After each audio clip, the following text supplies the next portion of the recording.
This is a really fancy looking bottle. Are we moving to like wine reviews now? No, this is still a whiskey. It's a bourbon, because this week we're looking at the Basil Hayden's Bourbon.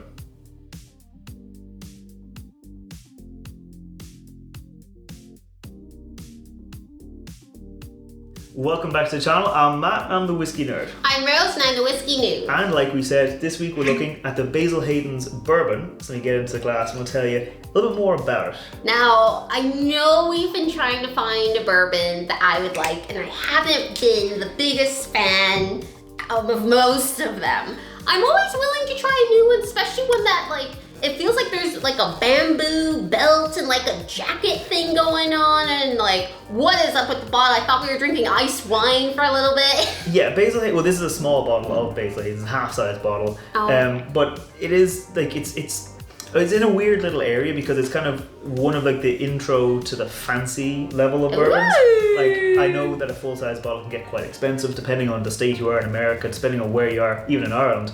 Full-size bottles can be quite expensive, but it's coming in at 40%.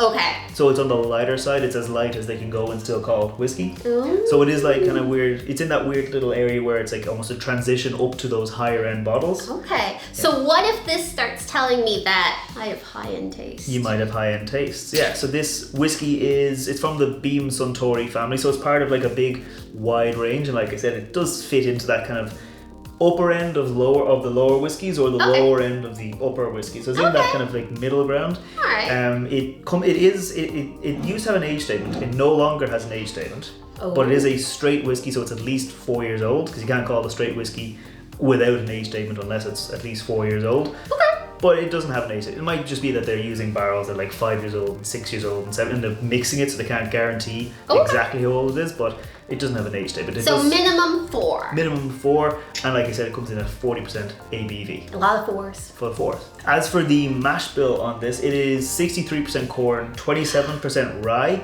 and 10% malted barley. So it's relatively high in the rye. Like, there are a lot of whiskies that are lower, so it might have a bit of spice coming through from that. I know it's like the same mash bill as like the Knob Creek whiskey, and there are other whiskies in the Basil Hayden's range that change the mash bill out, but this one here is 63, 27, and 10. So I'm excited for the corn, because the Midwestern is like, yeah, it's corn time. anytime she can have corn, she will eat corn. Does corn, if I recall correctly, because it's been a while, does that make it sweeter? Corn is typically sweeter, because corn will have much more sugar in it than like some sweet corn. Some sweet corn, yeah. So it'll be like corn is like the sweetest one. Then maybe like the malted barley will be sweet, and then the rye. Rye gives you these herbal kind of spicy notes to it. Okay. Still sweet, but like in a different way. All right, I'm excited. I think it's time we go in for the nose. Let's give her a go. Let's give her a go.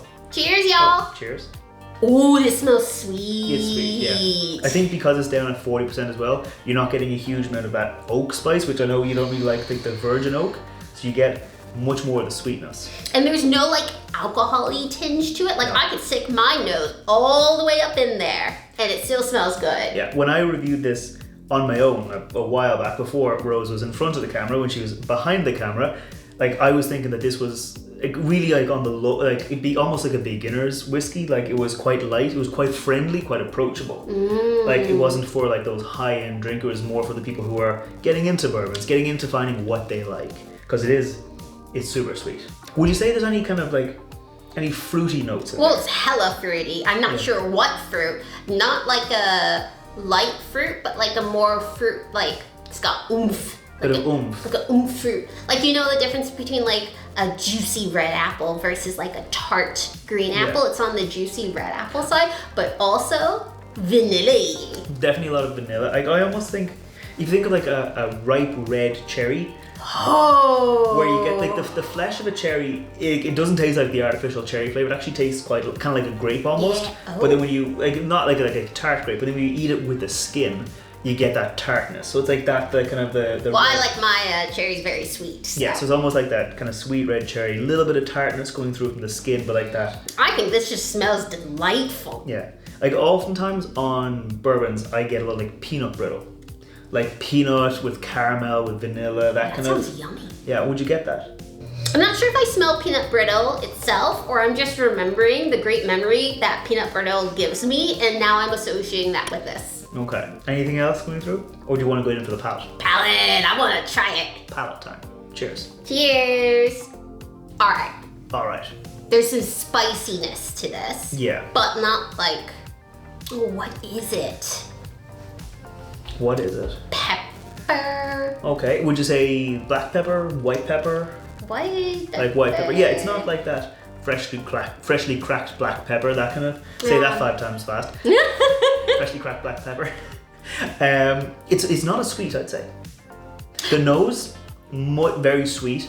On the palate, it's still sweet, but like that peppery spice, that kind of that rye spice, almost like herbal, that's kind of come up more to the front. I feel like I got the peanut brittle. You feel like you got the peanut brittle, Yeah, but I wouldn't call it peanut brittle necessarily like sweet, because it's like savory because of like the peanut. Yeah, bit of caramel. It wasn't immediately off-putting like most other bourbons. We'll count that as a win. Let's see for another sip. See what else you can find. Okay.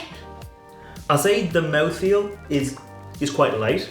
Like it's not like it's honeyed. It's not like it's kind of oily. It just kind of sits in there and does kind of go away. And as I'm breathing now and talking, definitely getting a lot of like peanut flavor coming through, like peanut oil, like not like salted peanuts, like just natural peanuts, like where it's just that flavor of the peanut coming through.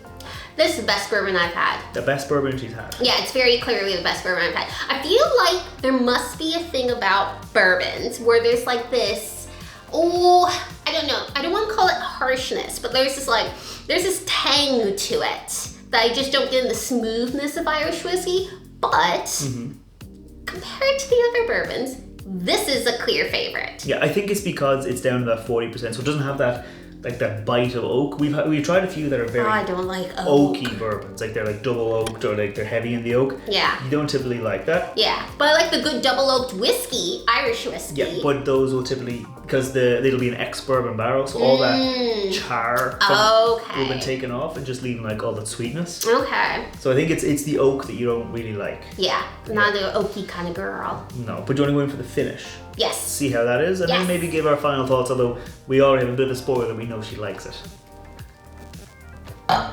So.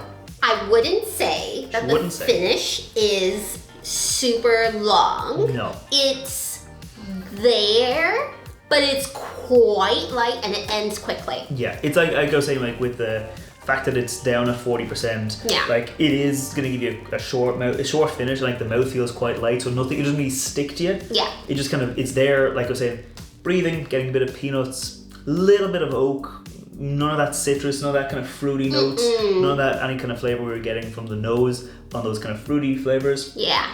Not really any vanilla, even just like a little bit of caramel, just a little bit of fruit and sweetness, not no fruit, a little bit of sweetness, oak, and it's gone. Yeah. Yeah. But the overall journey of it, I thought was quite nice, especially for my experience with bourbons. Yeah. So this would be, I'm just wondering, I was about to say this is nice intro bourbon, but it's not an intro bourbon now, is it? Yeah, because it is. I think in more recent bottles they've gotten rid of the little kind of metal belt and things to kind of cut costs and maybe keep the price. I actually really like the metal belt. It does look cool, but I think it's definitely on the higher end of prices. Like I know a lot of people think that it's overpriced for what it is. Oh. Because it's so quite light and easy. And if you get into bourbon and you like that kind of oaky bite, yeah, you're not going to get it here. Okay. So some people think it is overpriced for what it is, but you like it. I like it. So, it does have a place for some people. Yeah, and I am some people. I think, though, that's pretty much all there is to say about this bourbon. If you like the review, scroll down, hit that thumbs up button, hit that subscribe button. We put out whiskey reviews every Wednesday. We put out cocktail recipes featuring whiskey every Friday, and there will be a cocktail featuring the Basil Hayden's bourbon this Friday. So if you want to see that, make sure you come back on Friday, and we will see you next time. Sláinte. Bye-bye.